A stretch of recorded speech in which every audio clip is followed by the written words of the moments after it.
আজি আমাৰ বাবে এনেকুৱা এটা দিন যিটো দিনত আমাৰ অসমত এতিয়া সন্তান জন্ম পাইছিল আৰু এতিয়া সেই সন্তানটি আমাৰ মাজত নাই। 1992 চনৰ পৰা তেওঁ জাৰ্ণি ষ্টাৰ্ট হৈছিল। 2025 চনত তেওঁ জাৰ্ণি শেষ হ'ল।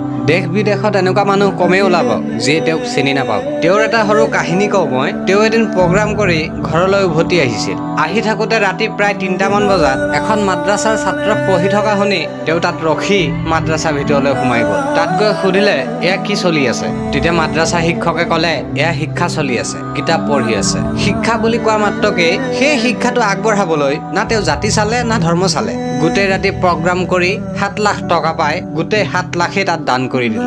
সেইজনে আছিল জুবিন গাৰ্গ, সেইজনে আছিল আমাৰ জুবিন দা, সেইজনে আছিল আমাৰ সকলোৰে হিয়াৰ আমঠু। কিন্তু দুখৰ কথা এইটো, তেনেকুৱা মানুহ এজন আমাৰ জীৱনৰ পৰা নোহোৱা হৈ গ'ল। আৰু আজি 2 মাহ হৈ গ'ল তেওঁৰ বাবে আমি একো কৰিব পৰা নাই। লজ্জিত কথা। হাজাৰ চেষ্টাৰ পাছতো তেওঁক ন্যায় দিয়াব নোৱাৰিলো। কোনখন মুখ লৈ তেওঁৰ জন্মদিন পালন কৰিম? এজ এ ইছলাম পুনৰ জন্মটো মই বিশ্বাস নকৰো, কিন্তু যদি সম্ভৱ হয় জুবিন দাক পুনৰ বিচাৰো। জয় জুবিন দা, জয় আই অসম।